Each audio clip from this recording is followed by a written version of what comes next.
अस्सलाम वालेकुम फ्रेंड्स, क्या हाल है। मैं हूं आपके साथ अदनान। और जैसा कि आपको मालूम है, सर्दियां आ रही हैं और सर्दियों के आते ही बाज़ार में अमलोक या फिर इसको जापानी फल का नाम भी दिया जाता है, वो मार्केट में आ जाता है। बहुत ही सस्ता सा फल है, लेकिन इसके इतने फ़वाद हैं कि आप हैरान रह जाएंगे। आज मैं लाया हूं आपके लिए इसका मिल्क शेक। अगर आप रोज़ाना एक गिलास मिल्क शेक पियेंगे जापानी फल का, तो आपको पुराने से पुराना लिकोरिया या फिर किसी भी किस्म की कमज़ोरी है वो ख़त्म हो जाएगी। ये मर्द और औरतें दोनों इस्तेमाल कर सकते हैं, दोनों के लिए बहुत ही लाजवाब है। बहुत ही ज़बरदस्त इसका टेस्ट होता है। और दूध जब साथ में शामिल होगा तो उससे आपको मिलेगी कैल्शियम, जो कि आपकी हड्डियों को मजबूत करेगी। तो यहाँ पर हमने लेने हैं 2 अमलोग। इनको हमने इस तरह से काट लेना है और मैं आपको रिकमेंड करूँगा कि इसका छिलका ना उतारें। अगर आपको छिलका पसंद नहीं तो छिलका उतार दें।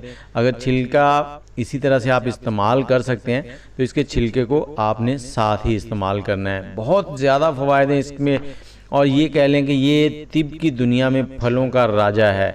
इससे जो आपको फ़वाद मिलते हैं वो शायद ही किसी और फल से आपको मिल सकें।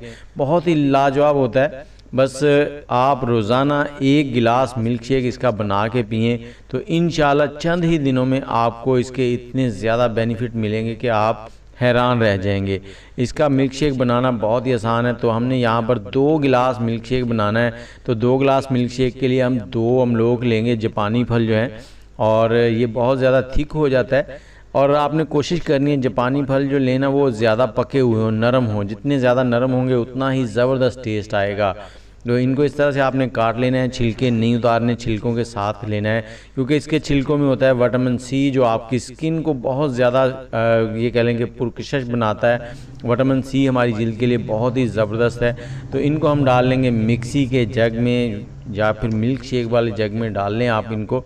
और इसमें हम डालने वाले हैं आधा लीटर दूध। इस दूध को हमने बॉयल करके फ्रिज में रख लिया था ताकि अच्छे से ठंडा हो जाए, सर्दियों में बर्फ़ डालने की ज़रूरत ना पड़े। तो इसको अच्छे से ठंडा करके हमने इसमें डाल लेना और इसको हमने ब्लेंड कर लिया है। मीठा करने के लिए आप इसमें चीनी इस्तेमाल कर सकते हैं, लेकिन ये खुद भी थोड़े मीठे होते हैं। तो ये 1 गिलास सुबह 11 बजे के करीब, इसको ज़्यादा देर आपने रखना नहीं है, बनाने के फ़ौरन बाद ही सर्व कर लेना है। ज़्यादा देर रखेंगे तो ये बिल्कुल जेली की तरह बन जाता है, या जैसे कस्टर्ड होता है इस तरह से। तो चलें आप करें इसको ट्राई, मुझे इजाज़त दें, दुआओं में याद रखें। बहुत ही ज़बरदस्त चीज़ है। अल्लाह हाफिज़।